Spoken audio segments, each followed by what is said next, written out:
I don't know. Let's get going. Let's do this. In a 3, 2, 1. Welcome home, Raiders. This week, Paragon and Blood Legion finish at the top of their class, and the U.S. election results are in, and WoW wins! And Garajal hops onto the chopping block, and a lot more. This is Convert to Raid number 70! You're listening to Convert to Raid. Convert to Raid. The podcast for raiders in the world of Warcraft.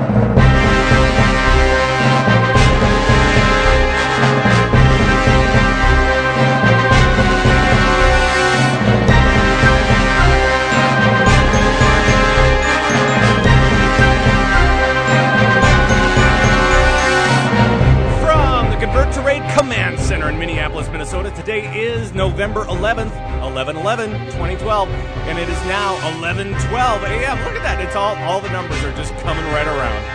Thanks for joining us from all around World of Warcraft land, and hello, my name is Pat Crane, your host of the show. I'm also called Zug around here and around Earthen Ring, U.S., where I'm raiding with both my Hunter Zug and my Resto Druid, of course, and the players are here. From the Barren Desert in Arizona, he is a fellow raid leader and hunter extraordinaire, Solar Flare. Hello, sir. Hi, Solar Flame. Today's November 11th. I did not finish that properly at all. Actually, that didn't go together. It's good. It's all good. No problem. It's all good. It's all good. Well, and you're also a Warlock extraordinaire. I forgot to mention that one as well. I'm becoming better with the Warlock, with the assistance of Pete Stinky, which we had on an early episode of World of Warcraft. Stinky Pete. Yeah. We are slowly figuring out the more finer intricacies of playing Affliction Warlock, so that's good. Cool.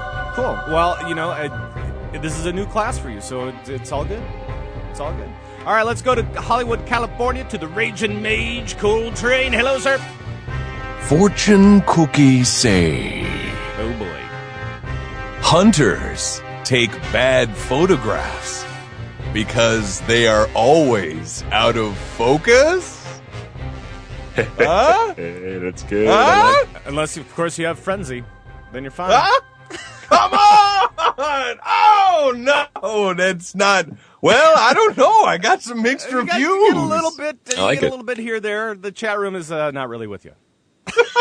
Oh, now they are. Now they're starting to come around. Okay, now they're starting to come around. All right. They take bad photographs because they're always out of focus. No. Listen, people, it's my job to bring bad jokes to the world. That's my job. That's what I'm here to do. So anyway, well, that was sent in by Haramden from Alterac Mountains, U.S. So right. Thank you very much. Hunter jokes.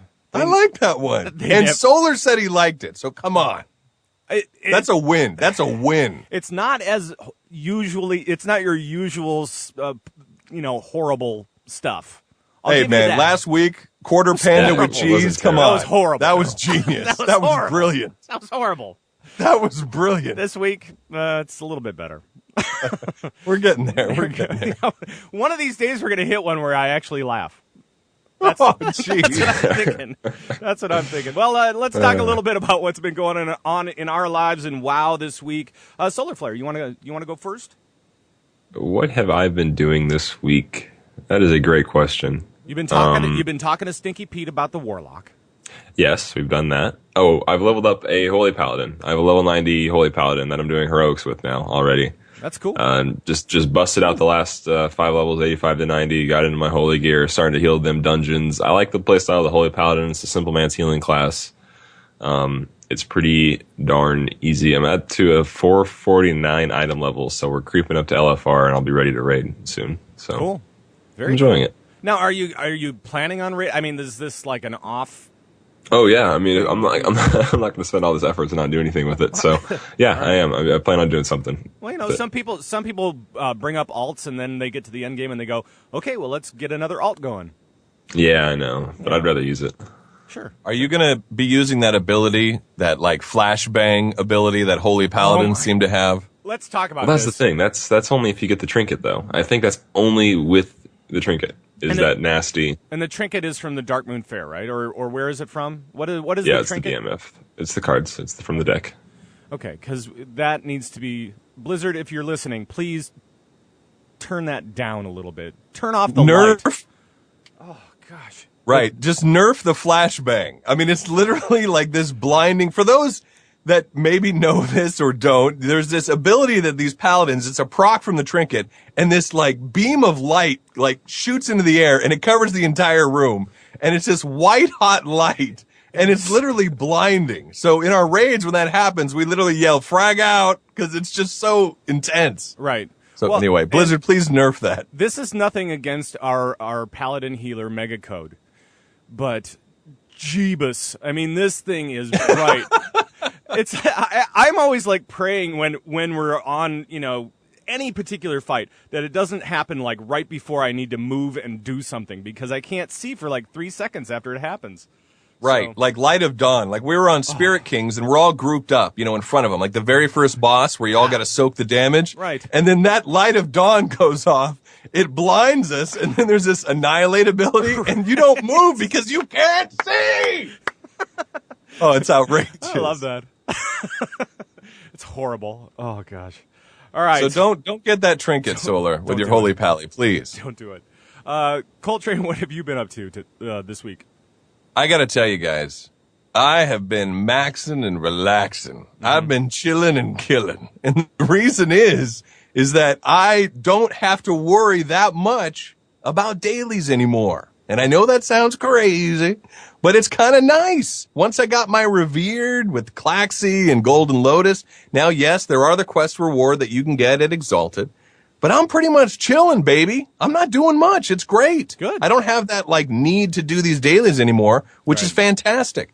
So, because a lot of the gear right now, I'm talking about right now, is all available in raids or LFR. A lot of the upgrades. You know what I mean? Right. Not so much LFR now because that's 476. Because Mogashan Vaults is 489, which is very comparable to what you can get via dailies, and the LFR for the new thing for Heart of Fear, that's 483. Right. So- which is not far at all from 489. No. And regular Heart of Fear is 496. Right. So I'm kicking back. So, but one thing I want to talk about too is LFR. Yeah. Is LFR. Now, last week we talked about how we don't see any Windwalker monks in LFR. So we got a lot of emails about it, and a lot of people were saying, hey, we have a Windwalker monk in our raid and all that stuff, and that's great. That's really cool. But here's the thing that was really neat for me, is I got to see 2 of them in an LFR, and it was on that fabled Garelon fight. And the first one was a Windwalker monk. His name was Zynical, Zynical, and he did 85k DPS on Yeah, Garelon. It was pretty crazy. It was great. And the next guy, he was like 3 or 4 down, was a guy named Ping Wu, and he did 68k DPS. So I just wanted to say it was really great seeing some Windwalker monks and to be seeing doing such great DPS in a raid environment. So and they also, it wasn't just Garelon. All the fights leading up, they were always in the top. So Sure. big shout out to those guys and to Windwalker monks. It looks like they can really bring it. It's a difficult class to play, but when played correctly, they can really bring the deeps. Well, so it's good. and we got a bunch of emails over this last week about Windwalker monks, and one of them actually came from Walk Windwalker monk on Stone Mall, and he said that one of the problems that they have is with Fists of Fury, which is like a major part of their DPS, and they really need to know when they can stand around for 4 seconds and channel this thing. And it's kind of an expensive thing to cast as well. So I mean that's kind of like one of the things. You have to be able to stand still for a while, and you have to have the chi to back it up. Yeah. So It's like, imagine one of your main DPS abilities that you have to use essentially on cooldown. Right. But when you use it, you have to stand in one spot. Right. So that's kind of difficult amidst your rotation to be able to okay, well, I have to use this on cooldown. So then you start it and then the boss runs away. Or suddenly you're standing in poo and you can't do anything. So it's a difficult ability. I think a lot of people, maybe would love if Fist of Fury, if you could use that while on the move. that'd be it's great. the Or fact that you're like Glyph it or something like that. right. The fact that you're rooted, I think, makes it very difficult. Yeah. And that's going to lower your DPS by not using that ability. Right. So And Walk also was talking about how Windwalker monks don't really have a cleave either. So, I mean, that's another thing. That's another reason why their DPS is a little bit more difficult to manage. So Yeah. Well, I mean, it's interesting because Fist of Fury, believe it or not, is a bit of a cleave. You can Right. hit up to 3 targets. And then, of course, the spinning Pat Crane kick. Right. But that's really for like 5 or more. If you're doing that on 3 targets, it's actually a DPS loss because it splits the damage. I think I've got that right. from what I recall, that's correct. Yes. Right. So, yeah, no, but you're right. And that's the thing. When your main cleave ability also roots you, like Fist of Fury, if you've got fewer targets, that's an issue. Right. That's a problem and something that monks have been having to deal with. Right. Well, I know that for me this week, it's been a very busy week here at the command center. So the only thing that I've been doing in WoW lately is just trying to get my charms of good fortune. Just those 3. I just want to get those so I can get a little bit more loot. Right. Just want to get those Yeah. chances. And that's the only reason that I'm doing dailies, by the way. Just that. I hear you. In fact, I went over my marker, so now I have to do dailies because I've only got like 45 of them now. So next week I'm going to have to do dailies. But you're right; it's just really for the charms. That's right. That's right. And 5.1, they're talking about bringing in more rep gear, and I don't think that they've. I know that they put it as a rep grind for factions that we are already grinding rep with. But I think that is not correct from all the data mining that's been going on because there was it's 496 gear for 5.1 for that patch. They're going to be dropping new rep gear. But the thing that I thought was interesting was that there were racial things on it. So, restrictions on it. So if you are Alliance, you can only wear this one. And if you are Horde, you can only wear this one. So I'm thinking that it's actually going to be, or at some point they thought it was going to be, a part of the new stuff going in at Krasserang Wilds for the PvP-ish area. Right. So, that would be a new rep to grind. Right. Well, that's the thing is that we don't want to report on something like, oh, there's new rep gear coming out. When you actually look at it right now, it says this is Horde specific. So it looks like you were saying, Zug, this is like for Operation Shield Wall or whatever. So, but in theory, if it is rep gear, that's a good thing. That would be right now. I think it's labeled for August Celestials and I think Claxi. But 496 gear would be great. Yeah. So, so that would offset any kind of raid drops that you're not getting or whatever. And again, I don't think that people will need to do it if you've been raiding already. But it's just kind of one of those nice things that if you are missing a couple of pieces and want to do some dailies and grind some rep, you can do it. But, don't kill yourself. Right. Don't do it. Don't worry about it. Just relax, man. Just relax. Everything's good. Yeah, exactly. Well, let's move it along. Hit it. Oh, Kicking hold on it. 1 second. I need to turn that up. Thank you very much. Hit it. Kicking it old school. That's right. That's right. It's time to talk about our guild of low B level 70 raiders on Korgadas on the Alliance side and Solaflay. What's going on with the iTunes project? Yeah, quite a bit, actually. Let me stretch. Okay. Oh, okay. That was much needed. I'm sorry. Whew, had a little bit of a... All right, iTunes. Let's So settle we into, are Let's settle into in- the show, shall we? Oh, yeah. All right, Yes. go ahead. Must be comfortable. We are into Black Temple, and we are Council and Illidan away from clearing it. Wow. Very nice. Yeah. Woo! Yeah. That's amazing. That's great. That is cool. So, and how's that been going? And has it been going smoothly? And Yeah, everything's been going pretty good. any surprises? I'm going to be honest, though. I just wish it was more intimidating than what I thought it was really going to be. Oh, yeah. Because at least Classic felt more challenging than this does. Is that because of the way that the classes work now? I mean, Well, is it they've because always of really all the changes? been the same, in the sense that, how do I word this properly? I mean, we only, for only a little bit of the Classic rating did we have the old talent system. Right. And then we swapped over and things felt a little bit more powerful, just a little bit more. But I mean, still, we have like people in our raid pulling like 3,000 DPS, and those were numbers you saw at the end of Naxxramas in the beginning of Ulduar. Right. Right. So, Well, yeah, and it's like when I was going through BC content just in dungeons and whatnot, you would see people constantly going to 1500, 2K DPS, and that is what I remember as a starting point for running heroics in Wrath. Yeah, and then that's where it was. And so we're just nuking these bosses, and there's nothing we can do to get around that unless we decided to like 10-man it. I don't know. But I wished, we haven't gotten to Sunwell yet, and there are some fights in there that you actually just can't mess up or you will wipe the raid. Sure. I'm thinking primarily Fell Mist, and the Twins. But, I don't know. I just think it's not as ballin' as I thought it was going to be as far as like difficulty is concerned, which is unfortunate because it's really hard to recreate these experiences as best we can. Sure, we have a blast rating. It's fun to get together, kill bosses, get loot. Mm-hmm. But you don't want the fights to last more than, you want the fights to last more than a minute and a half. Right. It could just be, like you were saying, just that DPS now. Even though you guys are at level, and you're at the same level, and you're also wearing the same gear that you would have back in the classic days. Just the classes have been adjusted and changed. The numbers have changed. And you're just pulling out way more DPS. You're pulling out way more heals per second, than you did back in the classic days. So that's got to be it, Right. Yeah, maybe. I don't know. And the bosses have all been nerfed, too, by substantial margins when the BC nerf came out, and they pretty much whacked every raid by at least 30%, so... Right. That's true. There's that. That's true. But it was good back then because people got to see the content. Before that nerf, so many people never got to see Illidan. So that's a good point. So you are actually fighting nerfed bosses at level. That's a good point. Huh.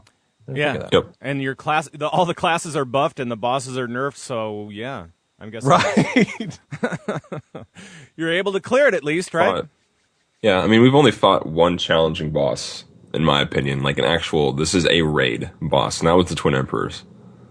Sure. That was a fight that you got no wiggle room on, and we made sure that everyone did it right, and we killed it, and that was a good kill. Other than that, everything has just been la-di-do-di-da-di-do. So tank and spank.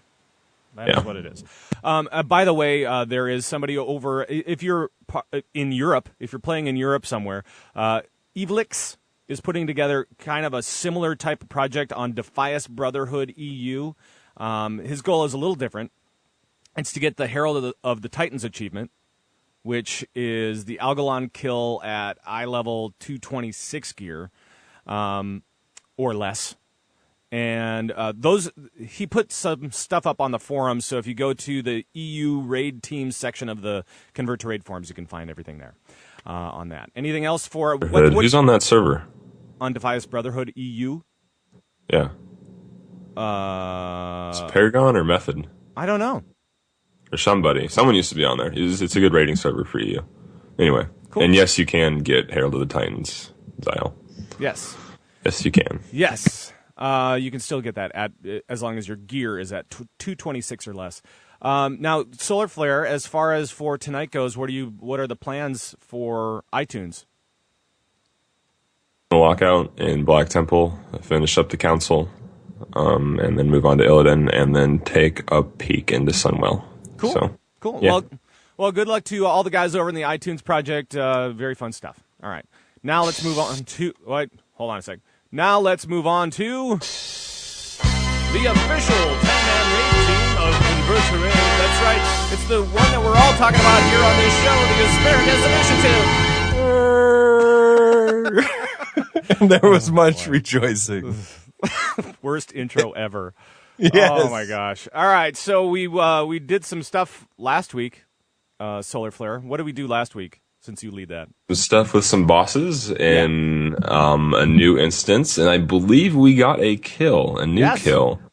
Yes, we killed Imperial Vizier Zorlok on our 10th pull, and... Yay! Yay!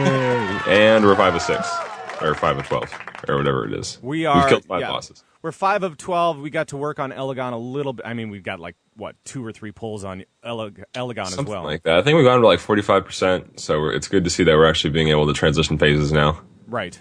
Something about me, I just don't like that fight. I don't know, it strikes a nerve or something, but I really do not like Elegon for some reason. I thought I would have, and I didn't really, so... At least it looks cool.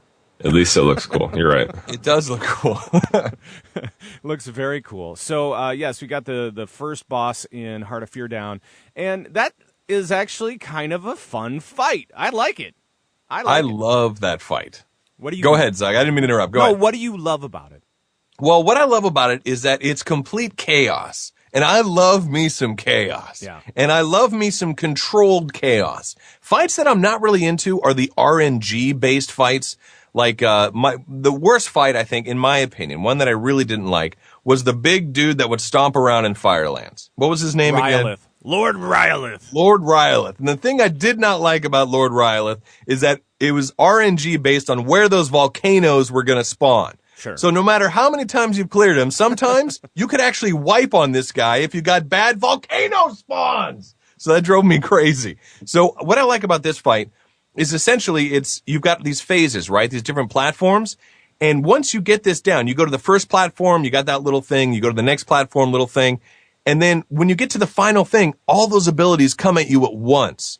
And I love that because it's just complete chaos. Right. So I don't know. I really enjoyed that fight. One of my favorite mechanics is that thing he's got called attenuation. It's where those discs just fly out of him. Mm-hmm. And you got to get out the way. Yeah. And I just really like that fight because there's so much movement. And it's like you were saying, Zug, one thing that you've noticed about this raid tier is it's a lot about personal player involvement. You can't really carry somebody through these raids. If you individually need to be perfect, you need to not screw up. Because if you screw up, you're going to wipe everybody. You know what I mean? You can't carry anybody through. Right. And it's one of those things when the pinwheel of death comes out. All these little sound wave things come out in this pinwheel type of fashion. From a healer perspective, it is kind of, okay, well, I hope you survive it because I can't heal you right now. Thank you. Right. I can maybe throw out a wild growth on the run, and that's about it because I can't pay attention to you because I've got to stay alive. So yeah. I think that was one of the biggest problems about that whole fight too. Was the pinwheel of death, just getting everybody. Eventually. Pinwheel of death, and then also that AOE damage in the shield one. Yes. That's rough. Yes, that is rough. I think the first, you go to the 3 individual platforms where you kind of learn one mechanic, and then you go to the end, and it's all 3 of these mechanics at once. Crazy. I mean, it's just, it's awesome. Kind of reminds me of Spirit Kings and kind of the way that it builds and builds and builds. It's just very fun. I don't know. Right. There's a lot to it. Hey, Solar Flare, what's the plan for tonight, bud? Decided to kill him again, so go back into Heart of Fear for one boss, and then I think we're moving on to Elegon again for more. Now, I think we're going to try and tackle him. I don't know. I'll have to ask everybody else. Are we going to continue the lockout then on Elegon and just go for to Mogu'shan? Elegon? Yeah. Okay, all right. Ja. Good. All right, awesome. Now, before we get into the news, I have a little bit of an update. Now, Colleen Lockowitz, as some may remember, we were talking about it on this show. She was running for State Senate of Maine, and it came out that she plays Santiago, an orc rogue in World of Warcraft. And, of course, we had our little fun with it, and I actually want to remind you about this. So let me just play this little sounder here, and then we'll get back to it. Colleen Lockowitz says she wants a safe place to raise children, but she's playing Santiago, a female orc assassination rogue. Dangerous. Colleen Lockowitz says she wants government to commit to protecting its people, yet all she thinks about are her poisons. Lethal. But is Colleen Lockowitz fully committed to take on a position in government? The answer is a resounding no. She's only level 85 with a 345 item level and clearly has not kept up with her spec. Lazy. Even though she says she likes stabbing, Colleen's last achievements have all been in fishing. Uncommitted. When asked about subtlety, she said, "What's that?" Really? She may be the only rogue in the history of politics that has never been in an arena or rated battleground. What? She has barely over 6,000 achievement points. Really, Colleen? It's like you're not even trying. Colleen Lockowitz, dangerous rogue, or too casual, even for LFR. This message paid for by the Committee to Elect Campfire for War Chief. So, Colleen Lockowitz, running for state senate in Maine. Well, guess what? She won. So,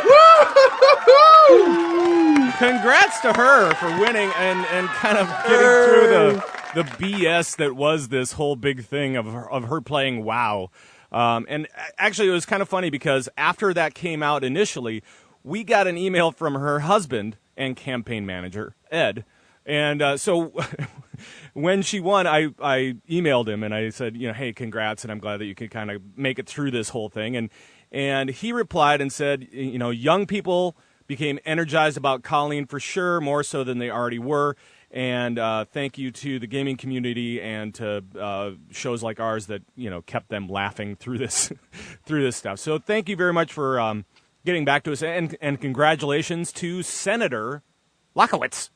Woo! That's awesome. Yeah, that's great news, man. It's funny, right?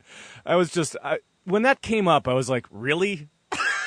Yeah. Basically, for those, this was in a past show. Her opponents were using World of Warcraft as how terrible it is against Colleen Lockowitz. She talked about how she needs to work on her DPS, which stands for deaths per second. So she wants to kill everyone. That was so funny. It's ridiculous. I want deaths per second. Come on, give me deaths per second. Can I please have that? Right. So we got a Warcraft player in office. Woo! Yes. Next awesome. step, the world. I'm telling you. That is awesome. Hey, and right before we start the news here, I just want to remind you about Signals Media All-Star Network. We have some new stuff coming up. One thing is forums, okay? We are going to be doing a forums thing at signalsmedia.com. You can go there right now and sign up if you want. This is an initial trial with some new software that we're working on, so feel free to sign up and, hopefully don't break it, but... Because if you break it, you bought it. That's all there is to it. Also, there's going to be a new show coming out sometime this week, with myself and Jules.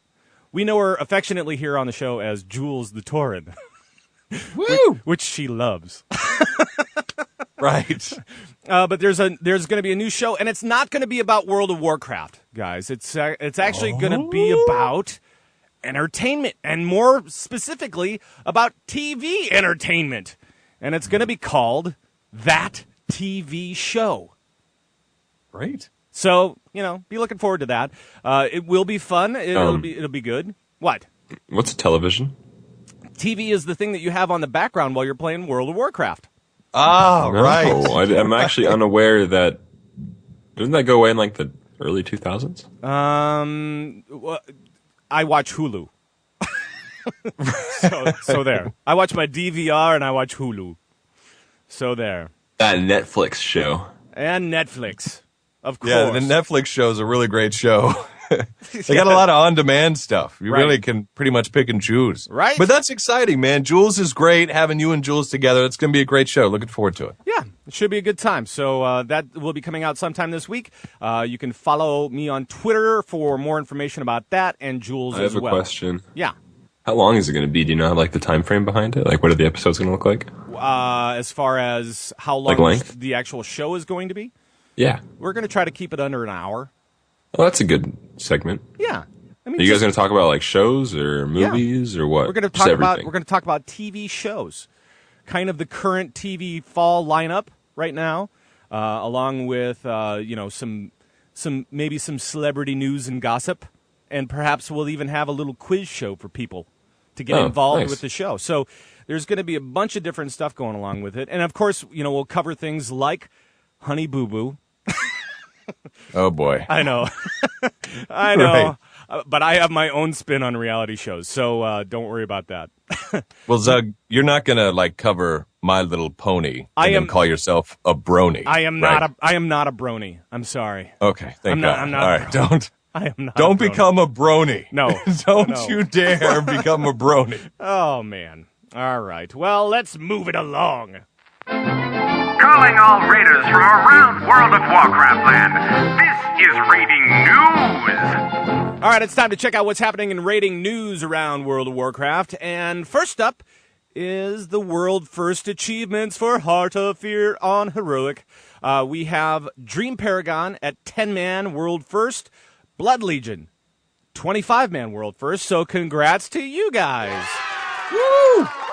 This is cool. But yeah, man. There was a lot of stuff going on this week with the heroic bosses, though, wasn't there? I mean, Colt, what was happening?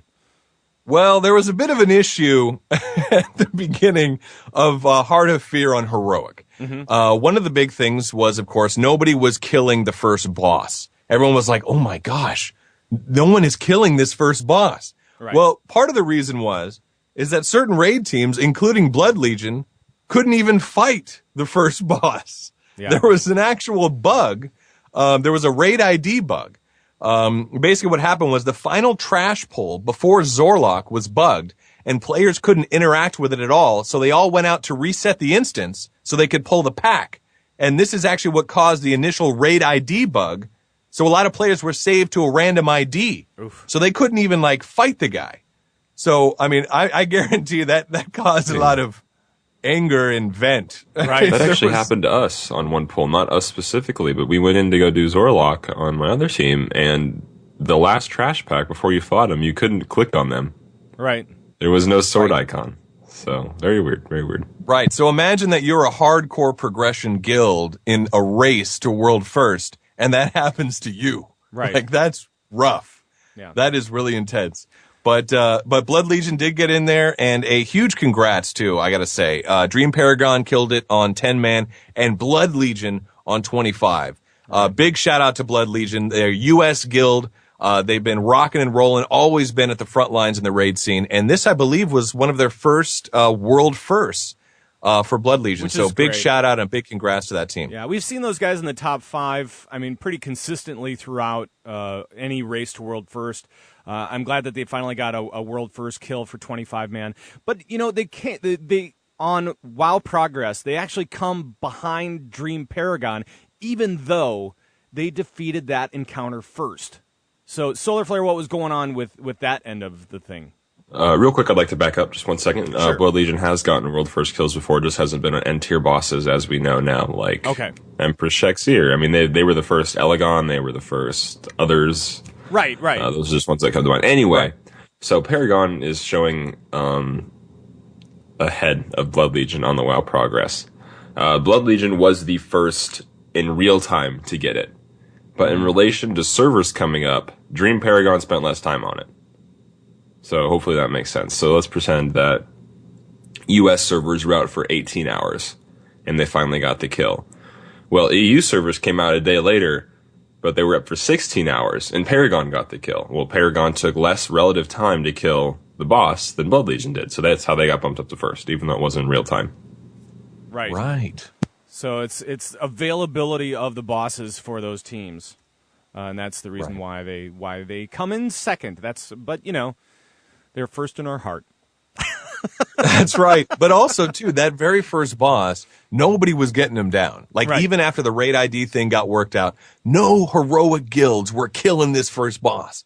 And everyone couldn't believe it. In fact, there was even a Twitter account that was created of the first boss that was basically no one can defeat me. You know, he was just talking trash to all the raid teams because he was just invincible. He was just killing everybody. Now, so, go ahead. No, I'm sorry. Go ahead. So Blizzard actually did some hot fixes to the fight, and Blizzard actually said that they felt that it was a little bit overtuned. So they pulled it back just a little bit, but not enough. And that's one thing that I liked is that, so Blizzard says, okay, we feel that the encounter is a little bit overtuned. We're going to pull it back just a hair. Right. And then everyone was worried. Oh, great. Blizzard's just nerfing the fight. But it wasn't nerfed because so many guilds still couldn't get him down. And I know that a lot of top-end guilds were saying that the fight feels perfect now. It feels perfectly tuned. It feels where it should be. So I think that these hot fixes were a very good thing. But this also brings up another thing, guys, was there were a lot of high-end teams that were then skipping the first boss. Yes. And moving on to the second and kill, you know what I mean? So they'd kill the first boss just on normal and then move on to the next on heroic. What do you guys feel about that? And I think that it was, if I'm not mistaken, it was Pulse who did that, was the first to do that, or not necessarily the first to skip it, but the first to complete the second boss kill on heroic only. By doing the first boss on normal, they went to the second boss on heroic and killed him. And yeah, that was weird because they locked themselves out and they're basically saying, we don't want world first. We're not going to wait for a hot fix on this. We're just going to go for the kills instead. Right. And not be Artica, able to who claim. did that first. Artica was the first one to do that, but you're right. It is kind of, okay. I mean, it's completely valid. Like they can do that. They can kill it on normal, convert to heroic, and work their way through. Yep. However, it is not what we often see. Right. When these races come up to, I guess you could call it thinking outside the box. Man, my chair is really squeaky. Anyway, but it's okay. I mean, I don't really know what top end players think about this. I think it's kind of cheesy, but they have their every right to do this. Right. But that's just me. Right. It was kind of funny. I mean, in Blizzard too, because a lot of people were wondering, like, you know, going forward, we've got like Terrace of Endless Spring, you know, and that kind of thing.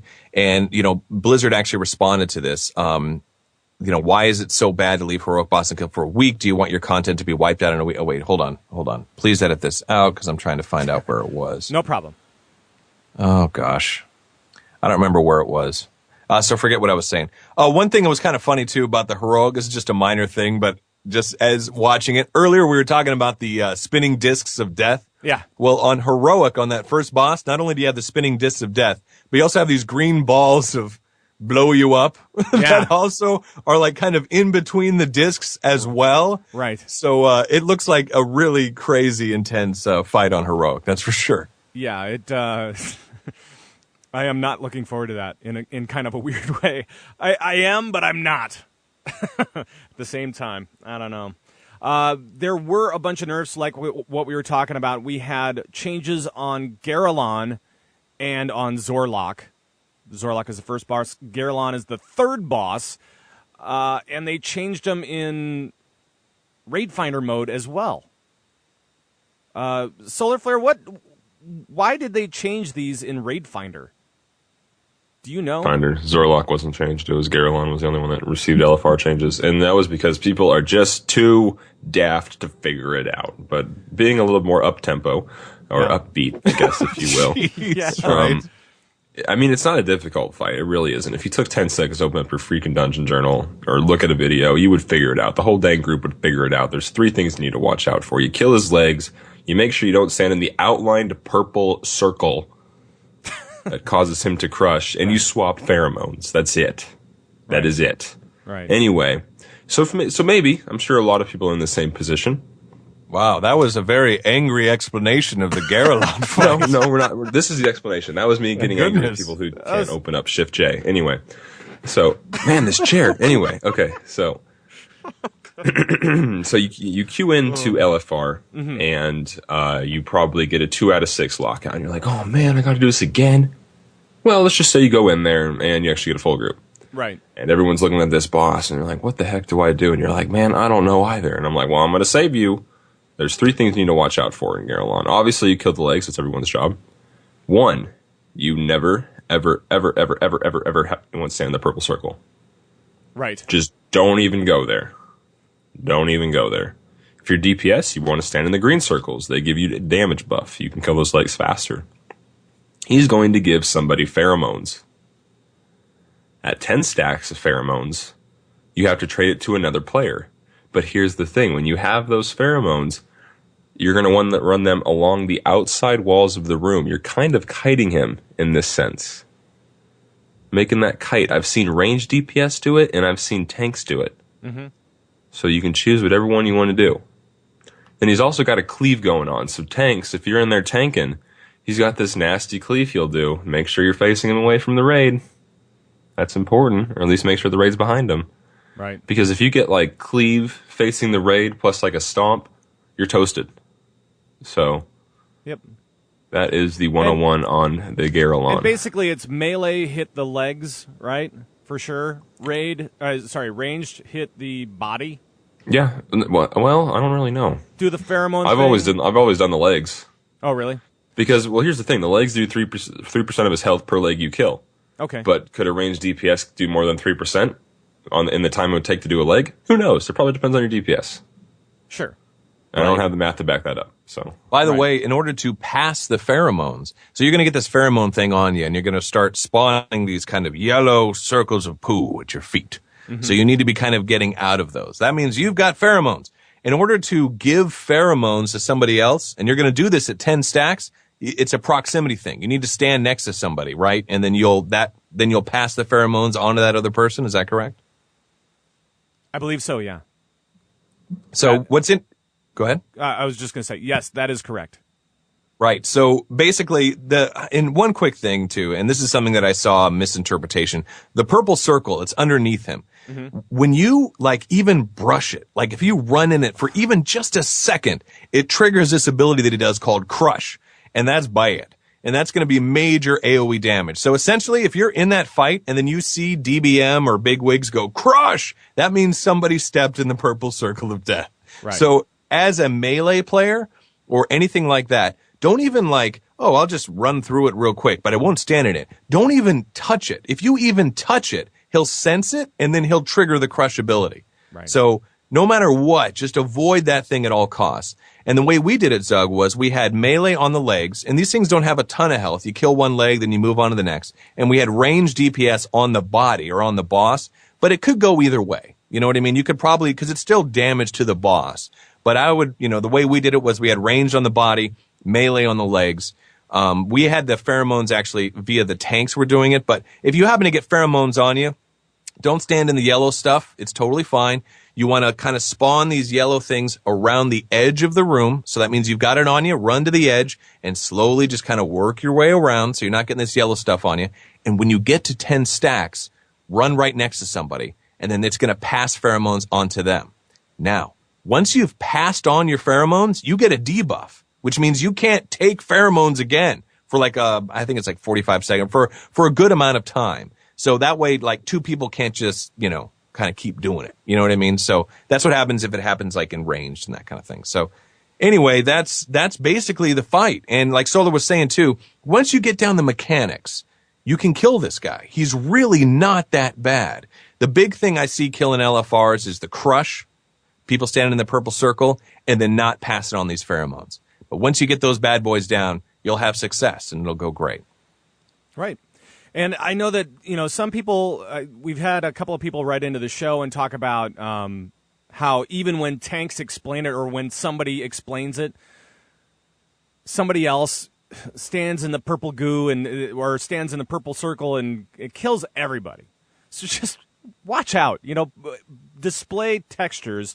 What's it called? Enable projected textures. Yeah. Always make sure that that's on in any raid, no matter what. Anyway, but definitely have it on for that and stay out of that purple circle. It's bad stuff. But now Crush for LFR mode does have a cooldown. I'm not sure exactly what the cooldown is, but at least it has one. Which is good. I mean, that is going to help these LFR groups, because that's really what's wiping it, right, is this Crush. So as long as Crush has got a cooldown, and as long as the cooldown's 8 minutes, then we should be totally fine. Right. I think that'd be the best way to do it. Right. Well, let's move it along here off of that stuff, because, we've got a lot of different stuff to talk about today. And I'm going to actually skip the next one because it's not coming with 5.1. Anyway, so let's talk about next weekend. Next weekend, Woo. Battle.net World Championship. Okay? Next weekend. Yes. And a lot of people are like, well, it's for StarCraft 2 lovers. Sure. That's part of it. This is happening over in China, and we have a lot of Blizzard developers going over there right now, getting set up and trying to get this whole thing together. So, but it's over in China, and next weekend, here's what's happening. Other than StarCraft 2 stuff, we have Dungeon Challenge event. We also have a live raid with stars, and we have arena stuff as well. So if you are a WoW player and you love WoW things, check out the Battle.net World Championship. I'm sure it's going to be streaming all over the place. Guys, thoughts on anything about this?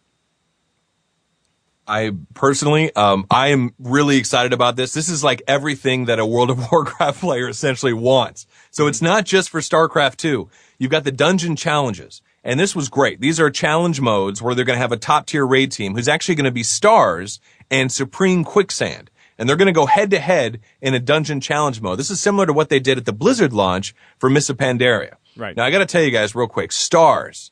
These guys are awesome. I really am a big fan of these guys, and the reason is they really think outside the box. Back in the day, there was Yogg Saron, and there was an achievement to kill Yogg Saron. It was like no lights. It was like without any help from any of the Guardians, like the Protectors, and no one could do it. And I mean, no raid teams could do it. And some top tier raid teams were even making statements saying it's mathematically impossible to do this achievement. It's impossible to do this achievement. And then all of a sudden, out of nowhere, Stars shows up and they do it. And basically what they did was they changed their tactics and their strategy for doing the fight, and they were able to conquer it. So one thing I like about these guys is they really think outside the box. They're top tier raiders. And to see them in a dungeon challenge is going to be awesome because they're going to be using that genius in a challenge mode. So I'm really curious to kind of see what they're going to do for the dungeon challenge. I'm definitely going to watch that.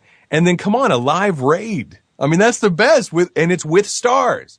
So I'm excited for all this. It's going to be great next weekend. That's right. Solar Flare, anything on this? Dungeon Challenge event at an esports event, so it might be gateway to seeing the Dungeon Challenge become an esport. I know we've discussed the potential drawbacks for making these an esport, like eventually you're going to find the best comp, the best route, and you don't make mistakes. And then it just comes down to, now it's the even playing field because you've done everything perfectly. Sure. But I think this is a good gateway into trying to see if it will work. So we've discussed that before, and as Coltrane said, live raids are always nice. I'm going to be watching the Arena finals a lot. Arena's cool. It is really cool, and I like a lot of the people who are doing it. They stream a lot on Twitch. There's some really cool guys over there. There's some really not so cool guys over there. There are a few of them I don't really care for that much, but well, the deal it's is an interesting crowd. The deal with the Arena stuff is that they have 10 top Arena teams, 2 from each global region, coming to face off in this for to find out who the global champion is. And there's like tons of prize money. They're giving away over $100K, over $100,000 to first place. I mean, that's big money. That's money you want to fight for. So they're going to be good games. Yeah, for sure. Now, there were some last week. Just want to mention this briefly, and then we'll move on. We're not going to get into a thing about it. We're just going to talk about what kind of came out with this. I'm hearing knuckles being cracked. I'm hearing like bandanas being tied around forehead. Right. We're going to talk a little bit about the Brawlers Guild again. By the way, thank you very much for your emails. Thank you for all the posts on the forums. And I encourage you, if you have anything to say about the Brawlers Guild in PTR as it stands right now, please go to our forums at converttoraid.com. There's a conversation going on over there, and you can be in on it. I encourage you to go over there. But there were some little updates that were posted by, the community managers and so on. And basically what they said is, this is supposed to be fun. This is supposed to be a tight-knit group. It's supposed to be pretty low-key. At first it's supposed to be kind of exclusive. There's no real solo progression here. It's just fun. It's kind of like pet battles with PvE. That's basically what they said. What was that, Zug? Oh, did I hear a gun? Fun. Oh, my. You mean I just heard a gun cock. I know, too. Me too. That was scary because I didn't. I usually do all the sound effects. Oh, yeah. No, yeah. Right. Explosions. Right. Explosions. Anyway, I thought that'd be funny. All right, go ahead. Sorry. No, that was good. It scared the heck out of me.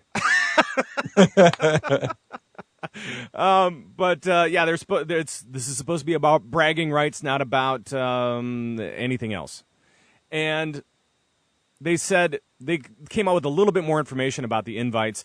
They're going to be put on the black market auction house for roughly $3 to $5K is what they were coming up as on the PTR anyway. Not that they're going to stay there, but that's what they came up as. And a little bit more. They also said that that putting a realm first style achievement on this was not the right place, so they took it out on the PTR. There goes all of my interest in this. All of my interest is Toilet. gone. Well, I mean, this is something I do a lot about. I mean, I do a lot of solo raiding, and this is something that appeals entirely to my interest. I want to be recognized for that, and obviously it's gated by gold, so I understand that their need to remove the achievement for fear of being assaulted even more on the forums. But I mean, that would be the only reason I would go for it. So Sure. And you know, again, it's one of those things. They even said, I think it was Dexari said on the forums that they were open to other means of distributing these invites, but they want to make it low key. I mean, they want to make it an exclusive, semi-exclusive group at first. Right. They don't want to have 3,000 people in there on day one. Right. You know what I mean? Like the entire server doing Brawlers Guild on day one, because the idea is it's like Fight Club. You know, in Fight Club, you go down there with Brad Pitt and Ed Norton. There's only like 5 or 6 guys down there. You know what I mean? And then eventually it grows, and then you're Van Damme fighting in underground fighting rings. But at the beginning, it's real small. So I think that's kind of what they're going for. And then again, you can pass out invites, so it's going to get larger as time goes on. They just don't want to have the entire server there on day one. Right. And because I'm guessing that there's going to be something, because you can kind of watch this in real time. It's not instanced or anything like that. You can just go in there and basically play or watch. I'm guessing that part of it is for queue times, to make sure that the queue times aren't incredibly long, right? For that as well. So yeah, I mean, just keep an eye. We're keeping an eye on it here, and we'll let you know if there are any more updates with it. But yes, please go to the CTR forums and voice your opinion there, or you can do it on the World of Warcraft forums as well. I know that they've got some big threads going on over there. Some incredible forum posts over there, as always. All right, let's move along.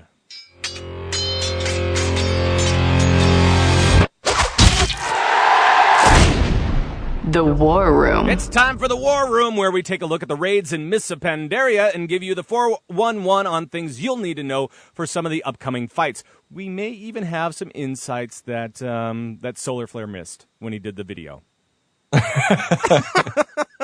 For TankSpot. That's so awesome, Solar. That's just the coolest thing. All right, sorry, go ahead. It really is. It really is cool. And congrats again for that gig. That's a cool gig. Yeah. That's a great gig. Got to kill more bosses, man. We need some more footage. That's right. Okay, and this week we've got Garajal the Spirit Binder. Look out, people. Convert to Raid presents Garajal the Spirit Binder. Leader of the Zandalar Trolls' assault on the vaults. Hey, that rhymes. Garajal is determined to crack open this trove of ancient mystery and bring back whatever arcane power and knowledge he can find. Gifted with dark talents and surrounded by loyal Zandalar mystics, he has broken through the outer walls and will not rest until the vaults belong to him. But who really is Garajal? Not just who, but what?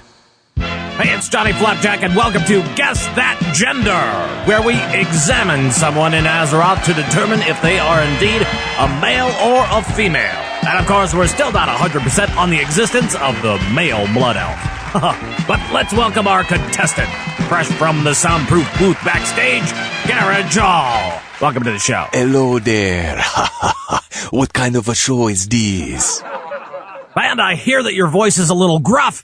Don't worry, I won't hold that against you. I have been mistaken before, and that is a story I probably shouldn't get into on this show now, should I? All right, let's start the clock. Well, Garajal certainly is a lovely name. What does it mean in your native tongue? My real name be Robin. Okay. Well, I know that Robin seems like a woman's name, but I also know there's also Robin Hood and Robin Williams and Sir Robin. So maybe you could tell us a little bit about what you're wearing tonight, perhaps. I be wearing a troll dress, man. Oh, okay, now I see. Yes, all the mages be wearing these things. Oh, boy. Well, are you seeing anyone special these days? Well, yes. And what is his or her name? Well, I only date members of the opposite juju. Finally, a breakthrough. What's their name? The name is Terry. Oh, come on. How am I supposed to get anything from that? I gotta know. Get away from me, man. Let me look under your skirt, you dirty hippie. Get your hands off me, juju.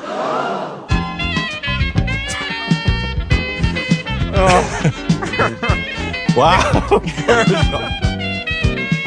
Who knew? Is he a boy or a girl? Who knew?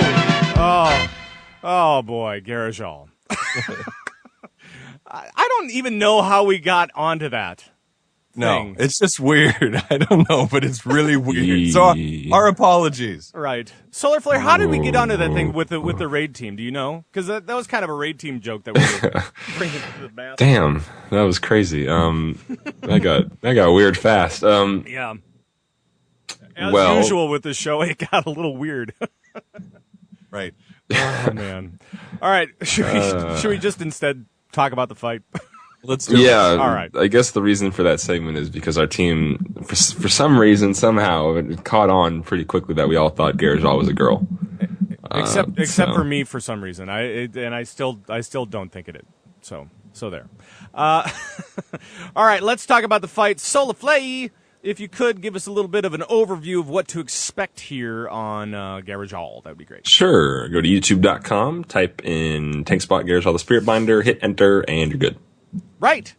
Wow. And there we go. Next segment. All right. All right, and now we got to wrap up the show. No, let's. No. Okay. So there are two parts to the fight. There is the normal world and the spirit world. And the thing about the spirit world is very essential to controlling how the fight goes in the normal world. Throughout the fight, there are going to be spirit totems that you have to kill and send players into who are close to the spirit totems. And you go under the spirit world. And there are adds there that deal damage below and above, and you have to kill those to control the damage in the fight. Right. When the boss reaches 20%. When the boss reaches 20%, he goes into a frenzy, just like a berserk. Yep. But there are no more totems to go under, so the adds keep multiplying quickly, and a lot of raid damage comes out at this point. Yes. So it's kind of similar to like Valiona and Thralion on heroic mode. Essentially, where you have all these adds in the spirit realm and you kind of have to knock them down along the way. Right. In the normal world, you can't see them. You can only see them and attack them in the spirit world. Right. Although they do hurt you in the normal world. It's pretty intense, especially at the end. Let's talk about the normal world first. This is the world that we're all in right now. The normal world. You know it. Actually, with this show, it's probably the abnormal world. That's right. Absolutely. Coltrane, you want to give us some of these abilities that Garajal is going to be throwing out? Sure. Again, as Solar said, this is again in the normal world right now. He's going to summon those spirit totems. He's going to do those about every 20 seconds. Now, real quick, just a side note, in LFR, the totems are not attackable. All you have to do is right-click them. But in normal mode raiding, you actually have to DPS down the totems. They don't have a lot of health to enter the spirit world. Now, one other thing, that ability is called Voodoo Dolls. Now, Voodoo Dolls is, he basically turns the current tank and two other random raid members into Voodoo Dolls. And basically what's going to happen is they're going to take shared damage. So when the tank is getting wailed on, that damage is going to be split between the tank and the other two random raid members. So they're all going to be taking damage from this Voodoo Doll thing. So, and you'll see this kind of a little like, it actually kind of looks like that renewing mist ability that Mistweavers have. Yeah. But you can see it. And as a raid member, you'll notice in the upper right, you'll see a little icon that says Voodoo Doll. So healers, when you see that, that means that those particular raid members are going to be taking increased damage.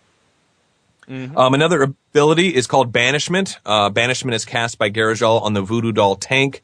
Basically, as soon as the Voodoo Doll effect expires, this sends the tank into the spirit world. You know what? And then they have to kill a dude in the spirit world, but we'll get to that in just a second. Right. And then, of course, Frenzy and all that Right, jazz. But right. that's just at the end when he gets all pissy. when he reaches 20% health. That's your typical burn phase. I love that. That's awesome. Let's talk a little bit, break it down a little bit about strategy, and since we're in the normal world, bleh, nobody can talk on the show today. Since we're in the normal world, let's keep it to the normal world for right now. The strategy basically is this: hit the boss. I mean, yes. That's about all you could do. Heal be expecting the voodoo dolls to be taking more damage than everybody else. Everybody else should be fairly okay in this. And it's then literal tank and spank in the normal world. Yep. It's just that. Like DPS, this is like glorious. It's almost like a patchwork fight in a way as DPS. You just literally stand there. You don't have to move. You don't have to do anything. Right. And just DPS Garajal. It's fantastic. Yeah. It's awesome. And then as soon as the other tank goes into the spirit world, the off tank has to take him. And that's fine as well. So there shouldn't really be any real problem. And then when 20% health, I mean, he goes into that frenzy, so you should be already. I think this is where we save Bloodlust for sure, if not a little bit before, right, Solaflay? Sun goes by pretty quickly since you're all just standing there wailing on him now. We usually did it around like 25, 30.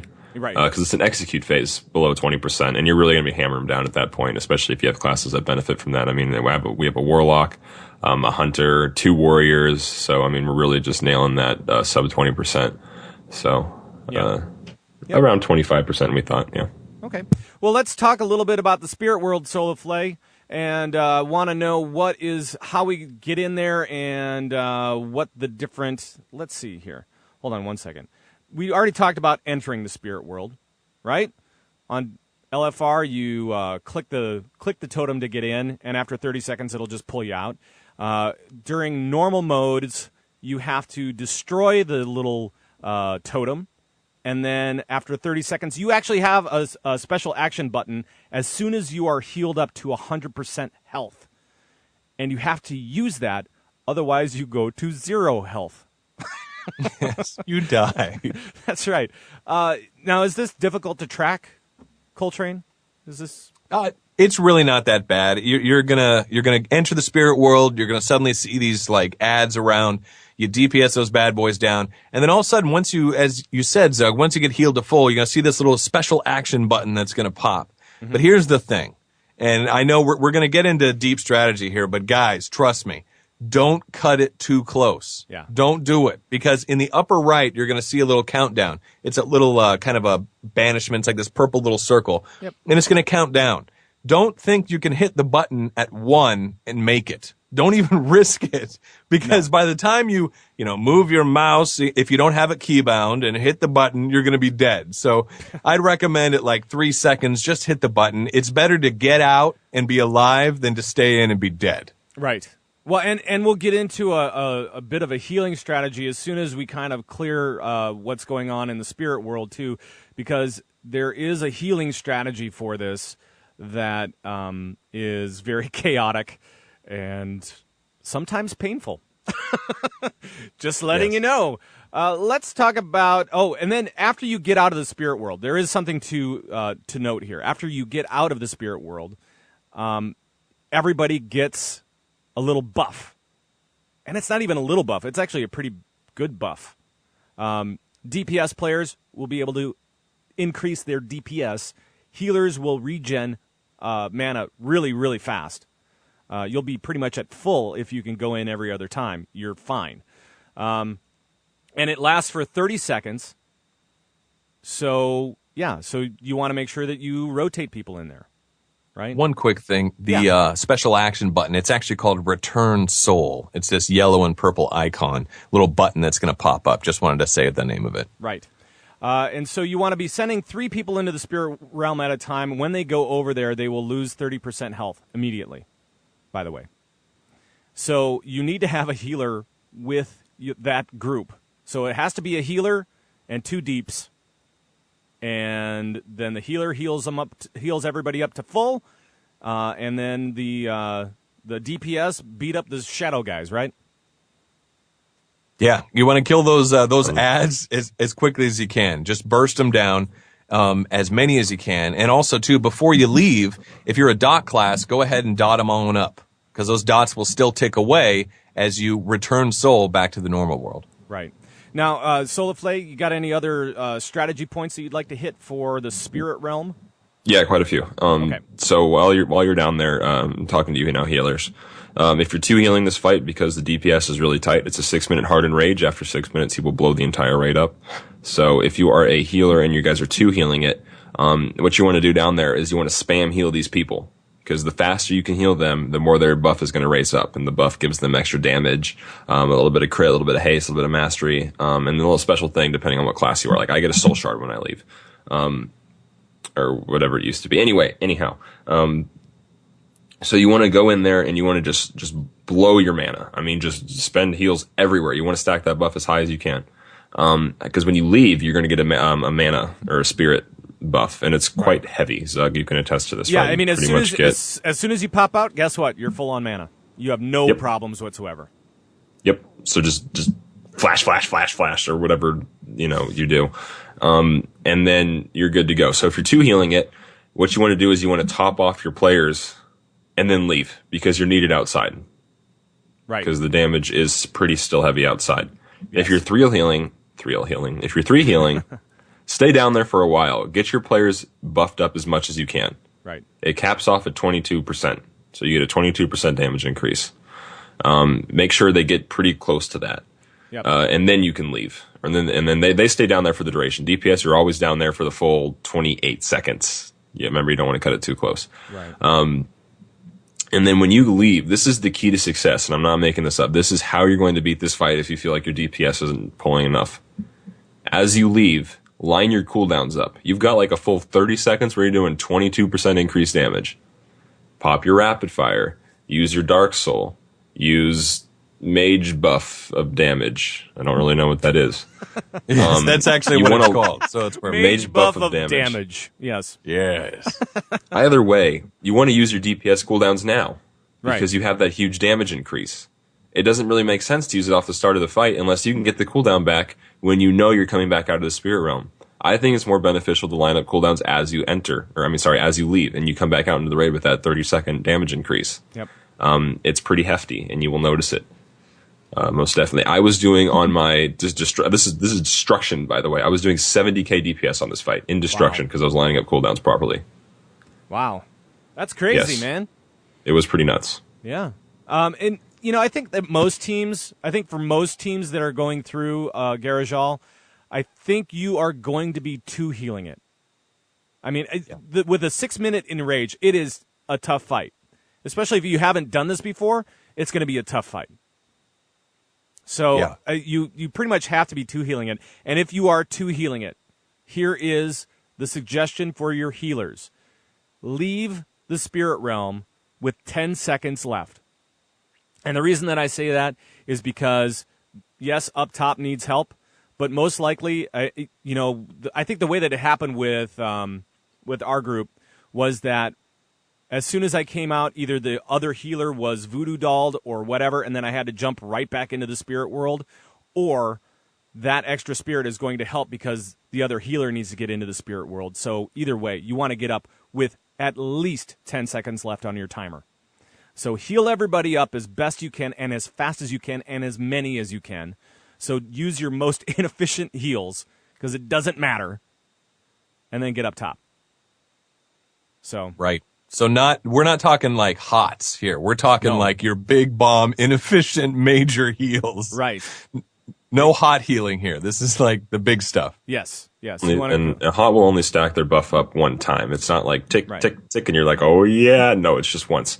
And you want to use fast inexpensive or fast expensive heals. Either way, the more that they are healed, received, as many X amount of heals, not X amount of healed. I hope that makes sense. So how many heals you receive is what's going to determine that buff. Right. So. Right. So I let's talk about how it feels when we're playing it. How bad is the chaos when we're talking about the voodoo doll thing? Because if you have voodoo doll, you cannot go into the spirit realm. You cannot. you have to stay up top. So this is where it kind of like, how you assign people to do it.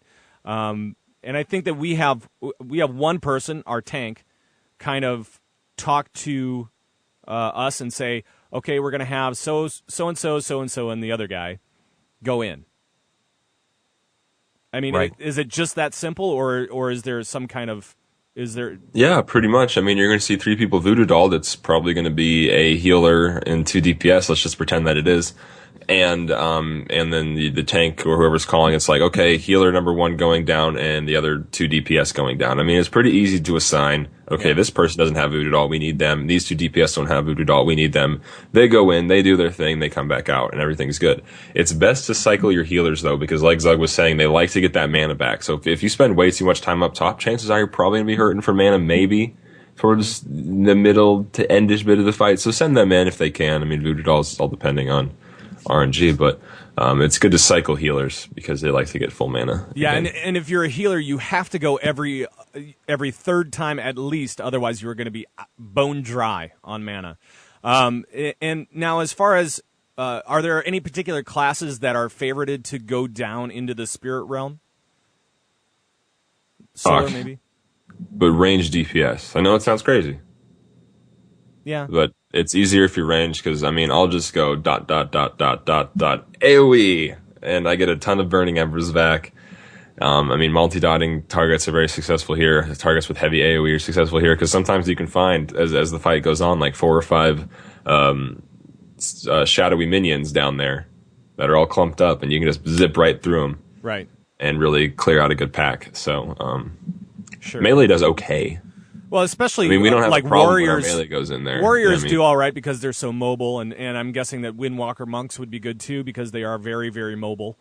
So right, that might be good. Torage does that like leap warrior of death thing and kills like 3 of them. So that's good. Right. He just looks at them funny and they fall down. That's right.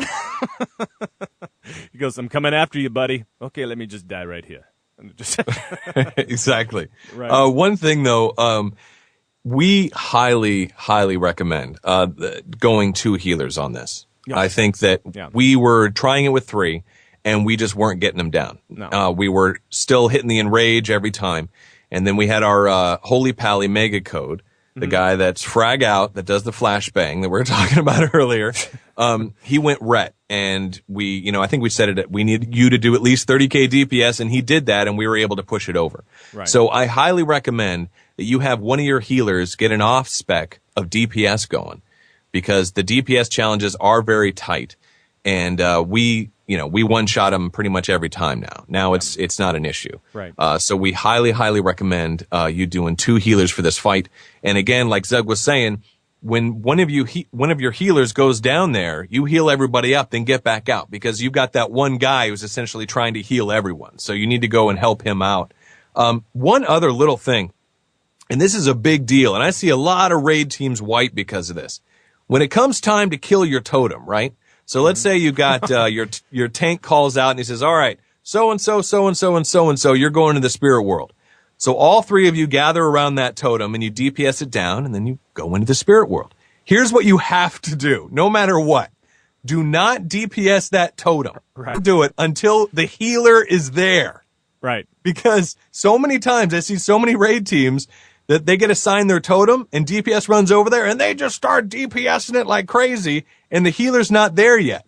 So just the DPS goes into the spirit world, and guess what? They can't get out and they die. Yeah. So no matter what, the number one priority is make sure that that healer is with you. He is the most important person. So you have 2 DPS and 1 heals. Once your healer is there next to the totem, then DPS it down and go under. Otherwise, you're not going to be able to come back up. So the part that I love, and this is where kind of RNG comes into play a little bit on this fight. The part that I love about this fight is when you have your 3 players and you know who's going down, and then voodoo changes. Right. The voodoo doll buff changes and maybe grabs your healer that is supposed to be with that group while the group is knocking down the totem, and then so then you're missing a healer, and then everybody dies. But you can the nice thing about this fight is you can actually reset the boss. and we've had to do it a couple of times with our team, where you actually bring them back to the gate where you went in, and if you can force them to the other side of that gate, you can actually reset them, which is kind of nice, because then that way not everybody has to die. Right. So save on repair bills a little bit. Let's talk a little bit about heroic mode. We'll talk about what the differences are. Okay. Unless you guys have other things you want to talk about strat with this. I think that we've kind of covered it. It's pretty simple, kind of. I mean, you know. It really is. The basic bullet points are in normal place, in normal world, just stand there and DPS the boss. Assign your totem people. When you go into the spirit world, DPS down as many adds as you can.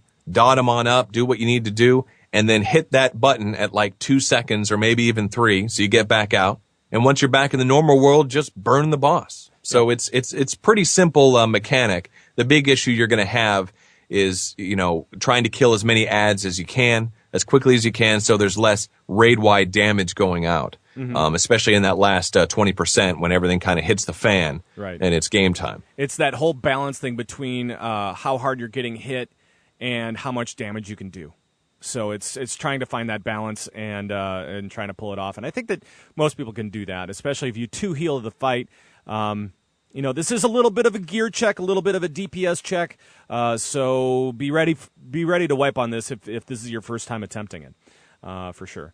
Now let's talk a little bit about heroic mode. There are some things that are vastly different on heroic mode. It's kind of the same strategy a little bit. But Solaflay, what are the big differences here from normal mode that we're seeing for heroic mode? Huge DPS check on heroic mode. It's been crazy how much health he has compared to his enraged timer, and how much DPS is needed to kill him. However, he's also going to do a couple different changes. The people who take Voodoo Doll now take 100% of the damage taken by the tank, so it is going to be an equal conversion, which is pretty frightening. Especially if you don't have, like, because what's really nice about healing the tanks is like a Disc Priest or a Holy Paladin is that your mastery effects absorbs, and those absorbs are great because it completely mitigates the damage. Anyway. But there's also going to be, if you go down to the Voodoo Realm and you come back up, you get a debuff called Frail Soul, and you can't go back in the Voodoo Realm for another 30 seconds. So you're going to have to always be able to cycle new players in, or else you die. And there's also, for the tank, when he gets banished, instead of 1 ad he has to kill, there's 3. But get this, the other 2 are visible by the DPS. Otherwise, on normal mode, you can't see the tank's ad. So the other 2 are actually have to be killed by the DPS, or at least assisted. They don't have a ton of health, I don't think, because the tank has to kill them anyway. But so yeah, the DPS is really split in there. You have to do some Voodoo Doll or ads, and then there's some of the tank ads. But that's about it, though. So this is a huge it's just crazy check. Titan Rage Timer. Yeah, this is a huge checkup for everybody. I mean, because your healers are going to be going crazy with the extra damage taken by the Voodoo Doll debuff, whatever it is, because now it's 100%. That's crazy. That's major. That is huge. And there's also an achievement with this. I don't think we want to get into strategy with that. I mean, you're on your own, buddy. Right. One thing I wanted to say, too, in regards to heroic, and I know I say this pretty much at the end of every boss encounter, is that I'm just so blown away by these world-class, raid teams, that they're able to do this fight on heroic and with probably less gear than what we have right now. I know. You know what I mean? It's just incredible the level of skill of these players to get this fight down in heroic with all this extra health, with all the extra damage, everything that's going out. And most likely in fact, definitely in way less gear than your raid team has right now. They got them down. So it's really incredible. And kind of sad. When I think about it, I'm like, these guys are really good. It makes me feel bad about myself. No, it doesn't. Right. There is also an achievement with this. Solaflay, what is the achievement for this thing, for this boss? He has a little bit of an achievement to him, and it's called Sorry Were You Looking for This, and it is part of getting your meta. So you have to activate the Ancient Mogu artifact, which is located in the center of the spirit world. You have to right-click it. It doesn't really matter. What happens is you right-click it and you're channeling your ability, and then it doesn't really matter because you don't need to kill Garage. You just have to activate it. So you can easily do it while you just right-click the. It's in the center of the room. I believe you will see your cogwheel. They do their quick channel, and everyone gets an achievement. Yay! Right. And is that? Why haven't we done this yet? That's in the spirit world. I don't know why we haven't done it yet. I don't know. Yeah, I don't even think I've looked at this one. If we ever need to call for a wipe, that's the perfect time to do it. Just go in there and click that thing, and done. It's awesome. All right. Anything else on this fight? This is a fun fight. I kind of like this fight. I like all the fights actually. This tier that we've done so far. I really do. I feel the same way. I was watching Affinity's stream in Blood Legion. He was also talking about Heart of Fear and saying the final boss in Heart of Fear was one of his favorite fights, like ever. He said he just absolutely loves this fight. I think overall, the raid encounters, the fights have been great. I think the tuning feels right, and the mechanics in the fights themselves have been really, really entertaining. I think everyone's real happy with this raid tier. Well, and I think it really stretches the players to be a better player, to be more aware, to be smarter about what they're doing. And it's definitely a fight like this where you can see that, I mean, healers are really going to have to be on their game. Tanks are really going to have to be on their game as well because they have something else to do other than just tank and spank a boss. DPS, you're going to have to know about your cooldowns and about what you're doing in the spirit world, and there's lots of action going on this one, as is evidenced by the trash as well. Oh, gosh. I'm sorry. I hate the trash leading up to this guy. The trash leading up to this guy is the worst trash in the game. Yeah. It drives me crazy. Mainly because of that smoke bomb ability. And I can't DPS. And healers, they can't heal. Right. It's like a line of sight thing. They throw out this pink smoke bomb of death. Right. And essentially you can't do anything. You're just stuck. Oh, it drives me crazy. And then you have the flyers up, and ranged are supposed to kill the flyers when we're killing trash, and then the bombs go off, which are at your feet. Right. So your camera is cranked all the way up. You can't see where the bombs are at, and you're just running around just hoping that you don't die. It's great. Right. And that's a big thing, too. Ranged, when you get in there, ranged takes out the flyers and do that. Otherwise, they're going to keep dropping those bombs, and that's bad. So even going into LFR, ranged, get on the flyers, and then worry about the dudes. I hate that. That's the part that I really hate. All right, let's move it along. But that means the Gerjal is now he's defeated. So congratulations to us. Yay, we got him down. Yay, we got him down. Or her down. Him or her down. Or her. That's right. All right, let's move it along. Leading the raid. Each and every show, we take a look into leadership issues for raid leaders everywhere.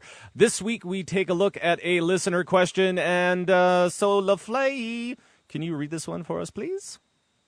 This is from Macroman. He plays Alliance in the Kiss My Anthea guild on the Fire Tree realm. All right. So we would like to be a little bit more serious about raid progression in this expansion. But we are a casual guild, and real life doesn't always allow for all of our core raiders to make this raid time. It is common to be missing one or two. How should we handle having and or recruiting backup players and keep them active if they would not be guaranteed a spot? We try to have an alt run every week, but that doesn't always happen. And even more so now since our mains are still trying to clear the content. Any advice or opinions would be greatly appreciated. Love the show. Thank you for taking the time to do it every week. Yeah. So we're talking about casual guild trying to raid, and real life doesn't always match up. Coltrane, do you have any thoughts on what this guy can do?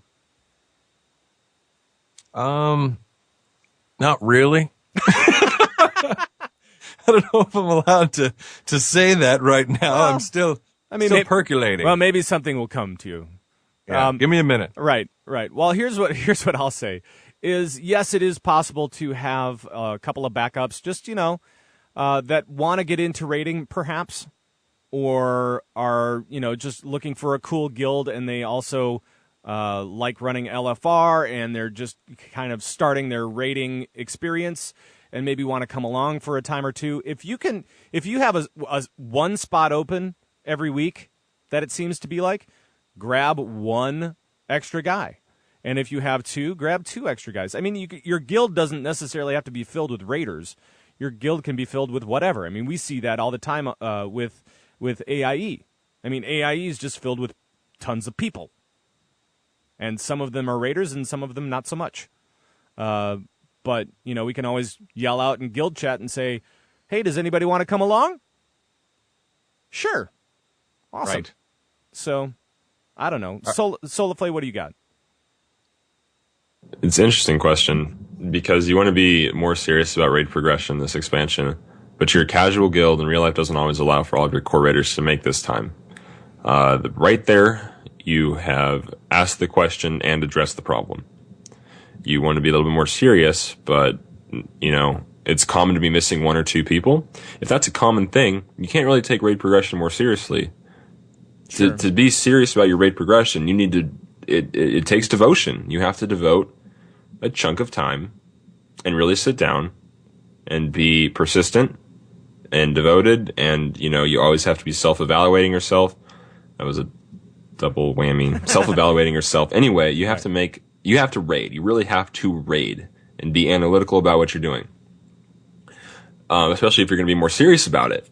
But if, real life is coming up and it's common missing one or two people, that's okay too, because it's real life and things happen. But if it's a common thing and it just doesn't, I'm trying to word this properly, it doesn't work out well. Right. Those are two completely polar opposite things. It's okay to be, casual, but if you want to take raid progression more seriously, those one or two spots can't be a common thing at all. Sure. You need your core people there. And it's good to make an alt or a backup list. I mean, that is a good thing to keep backup players active. But they need to, the thing about backup players or an active alt list is that they need to be on the same page you guys are. That's gear, that's DPS, that's heals per second, that's tanking skill. They have to be on the same playing field as you guys are, or else you will notice a hindrance. But that's neither here nor there. I think you're on the right track to build an alt list, but you're asking more than what you can handle or what can be handled, since this is casual. Sure. Right. And you're missing one or two people each week, if I'm reading that correctly. Mm-hmm. Coltrane? What you're saying, Solar, is spot on, because the way you kill bosses. Okay, let me start this over. What you're saying, Solar, is spot on, because experience kills bosses. And what I mean by that is raiders that have gotten used to the mechanics and know the fight. They know what's going on. That's how you down bosses. That's progression. If you've got new people coming in, they got to relearn the fight. You got to re-explain the fight. You got to relearn everything each week. Like, what makes a successful raid team is the same guys tackling the content because they know the fights. They're gelling together. They're knowing the fight together. And that's how you down these bosses. If you're missing one or two people, it's like Solar's saying, these two people that you're going to bring in, it's like you almost got to start over. You got to re-explain the fight. You got to re-explain the raid mechanics. And they themselves, these new people, they got to now learn the fight. They're starting from scratch. Right. Where maybe the other 8 or 7 or 8 or 9 guys have already done this. So that's going to get frustrating for the other guys. So when I came to Earthen Ring, I was a backup. And basically there was a raid team called Drunk with Power, and they were a full raid team. And I was the backup. And then what I did is I showed up every night in time for the raid, and I was just backup. I was there just in case. But attendance was key, so I was there. And then pretty soon, one of their members couldn't make it, so I subbed in. And it was great. And then the next week, I was back up again. Then that same raider couldn't make it, and I subbed in. So being a backup and having backups is a great thing, because eventually, I became a full-time raid member of that team. Right. So backups are key. Find guys that are going to be on at the time you need them, and you want to fill those gaps. That's going to be your biggest thing. It's like Solar was saying, you're not going to be able to progress in this content if you're having to plug in 2 people each week. You need to have, if you can, the same set of guys or girls in there each week for raiding. And this is only if you're looking to be like more progression based and you want to down these bosses. You need to have the same 10 people going at this content. It really does help. And I think that for a raid leader, anytime you need to pug somebody in, make sure that you evaluate their performance before the end of your raid time and decide at that time whether or not you want to let them know about your schedule. If you let them know about your schedule and say, you know what, I don't know if you're normally available during this time, but we raid Tuesday and Thursday nights, blah, blah, blah, whatever time it is. And if you're around, I will make sure to look for you if we need another player. That is how you get backups. I mean, this is how you get backups and how you start understanding if you have a regular backup, it's better than having to pug a new person in every single time. That is for sure. Because if you pick up a new person, then you have to explain everything, and you have to hope that they will talk on vent, and you have to hope that they will do all the other things that the rest of your team is already doing. So, yeah, it's definitely tougher. I don't know. Anything else on this, guys? Good luck, buddy. I think it's exciting that you're a casual team, but looking to get more into progression. That's good stuff. We wish you luck. And great name, Macro Man. I mean, come on. That's an awesome name. Right on. Macro Man, I love it. Right. All right, let's move it.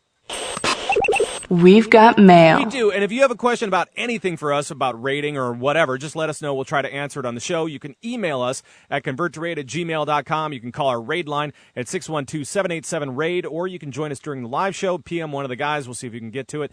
The first one, Solaflay, if you would, please. You were doing a call, sorry. This is from Alordis of Earthen Ring. It says, hey, CTR guys, I know you are in Blizzard's pocket, in quotes. So if that goes back the other way, could you help us morning raiders out and gently prod them to keep maintenance on Tuesday instead of the days we raid, like Wednesday and Friday? Yes, and if you are a morning raider like myself, for my other team, not the Convert to Raid team, but go to the last drop, we raid in the mornings on Wednesday and Friday, so I feel your pain. They've been doing some updates and things, and they say, you know what? Hey, we're going to take it down this morning. We're going to take down WoW this morning. Thanks, Blizz. Right. Thanks for ruining my raid time. Well, maintenance has always been on Tuesday. Sorry, Colt, go ahead. No, go ahead. Okay, well, maintenance has always been on Tuesday. Recently, I've noticed a rather large influx of, like, random rolling restarts and, server restarts and stuff like that, which has been kind of confusing because it's happened a lot this expansion, like a lot, I've noticed between other expansions. And look, bros, any time of the day is going to be bad for someone. Yeah. Any time of the day. They can't make everybody happy. And the gavel is slammed. Next question. Wow, my goodness. Bailiff, take them away. They're trying to, I know they're trying to make it so that it's the most convenient for everybody. But let's, keep it out of my raid time, please. Right. I think everyone's just hoping that it just stays on Tuesday during the normal maintenance because all of the raid teams have scheduled their raid times based on the Tuesday maintenance. So if it goes other days than that, it's going to screw with everyone. So I think they're saying, Blizzard, please just keep everything to Tuesday. Yes, please do. Let's go down to Coltrane. I'm going to make sure that we read this one from Luke. That is the next one. That's the one in green there. Sure. So if you could read that for us, that would be great. This is from Luke. He says, not sure if you've discussed this before. Hold on a sec. We actually covered this already. Never mind. I'm sorry. I'm all over the place. I'm just going to remove it. Doggy Cray. We did this already. We covered it earlier in the show. A little bit. There it is. I'm sorry. I apologize. Sorry, Luke. I think we answered your question earlier. We did, kind of. A little bit. But now the audience wants to know what the question was. We got to at least say what it was. It was about Garrelon. It was about communication and Garrelon, and we kind of talked about that a little bit. So just stay out of the purple stuff, please. Let's see. I think unless we have a question from the audience here. Well, I got this one from Jennifer is kind of interesting. Okay, go ahead, go for it. This is from Gwenhalar. It's an interesting name. Gwenhylar Pandaren, Holy Priest on Galakrond US. Mm-hmm. I've heard you several times mention the profusion of dailies in MOP and how it's not imperative to do all of them every day. I agree to a degree, but I believe you just need to prioritize the dailies, especially if you are limited on time. For example, I am part of a raid team. You would consider it more of a casual one, but still, I'm the only enchanter and tailor on the team, so I feel a responsibility to the team to get my rep up quickly. so they gain access to the better weapon, wrist enchants, and the larger bag recipe. As far as the gear goes, I'm starting to agree with all of you that it will be placed pretty quickly, unless you have Solar's RNG, which I do. But one thing she's saying, and it's about priority. You look at all these dailies and it's all crazy. It depends on what kind of a player you are. If you find yourself to be a raider, I would recommend that you prioritize Golden Lotus and Klaxi. If you find yourself to be more of a social player, go ahead and do Tillers, or a Cloud Serpent. You can get that really great mount and all that kind of stuff. For those that are on their way to 90, and I'm sure you're already there, if you're a raider, and again, this is a rating podcast, go Golden Lotus and Klaxi first. These are the reputations that are going to give you the most gear as quickly as you can. For me, I do Cloud Serpent last, like at the end of the day. You know what I mean? I dig that mount, but it's a mount. So as a raider, my job is gear and getting in there and killing bosses, not necessarily mounts. So it's kind of an interesting thing depending on what kind of a player you are about priority. Just prioritizing those dailies might make things go down a little bit easier. Here's how I prioritize dailies. That's how I do it. Well done. Sometimes I just don't. Well, good email. Yeah. And Solar Flare, what are you doing with dailies? Are you doing dailies or are you daily? I don't know. You guys are ridiculous. What's a daily? Come on now, really. Let's be real. What's a daily? Are you doing weeklies or anything like that?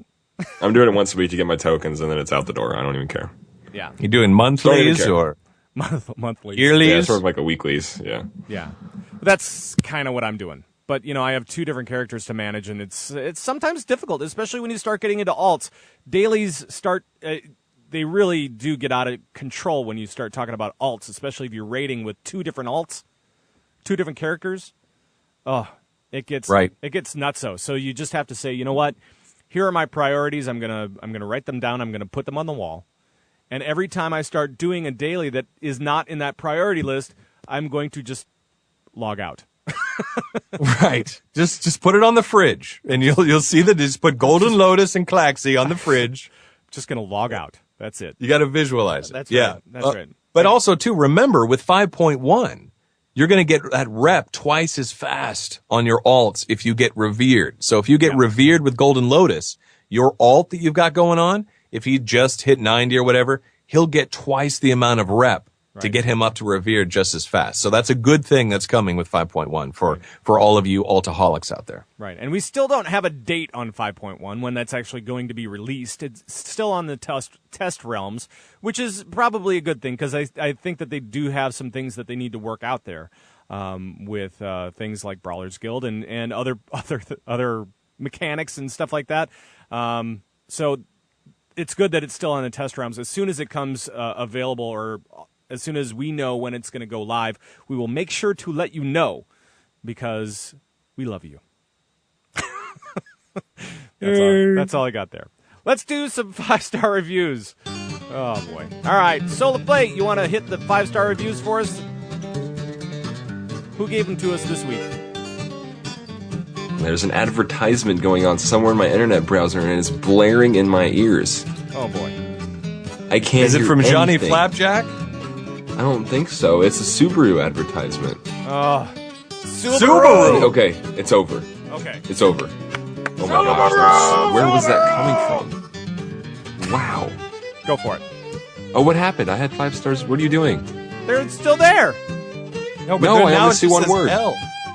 I don't know. I didn't do anything with it. Who's It L? says your Pat Crane. Your Pat Crane cursor is right there. Hit Control Z. Do something. Back that How train. about that? Go for No, it. I can't. Oh my gosh, what's going on? There's L. Who is L? That's got to be the beginning of a word, and then it got cut off. It has to be. No one name is just the letter L. The show is falling apart. We were doing this so isn't well. Sesame The Street. show is falling apart. Oh.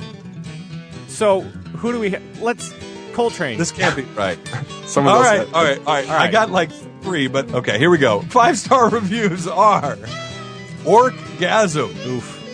Mad Larkin 1. Yeah. Chirion, or Kyrian, Chieron, and the letter L. Brought to you by the letter L.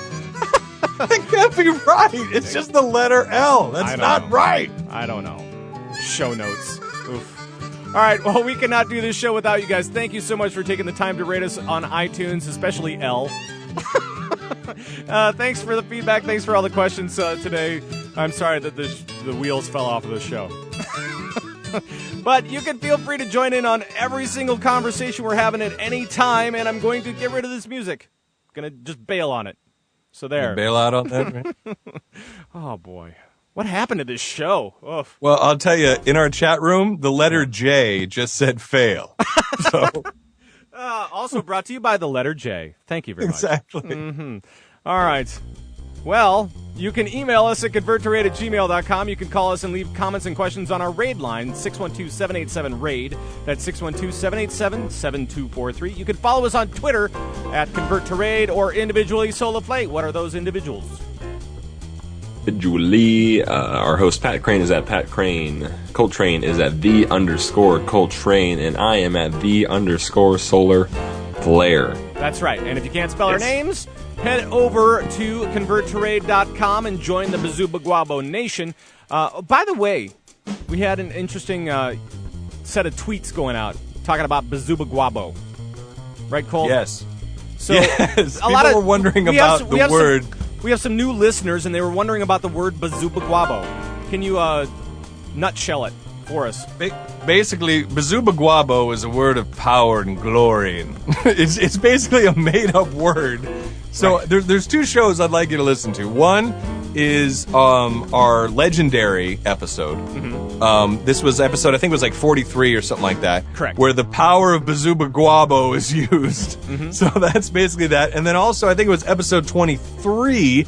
It was our New Year's special, where we actually explain the word Bazubagwabo. Unless you want me to explain it right here. You can do what you want, man. Let's have them listen to the show, right? Okay. Isn't that better? Sure.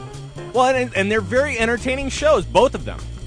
Extremely entertaining. Lots of produced bits for you on both of those, and you can get the whole legendary staff quest, the entire thing. Oh, it's awesome. That's an awesome show. The New Year's show is a bunch of great bits that we did as well, with a little countdown.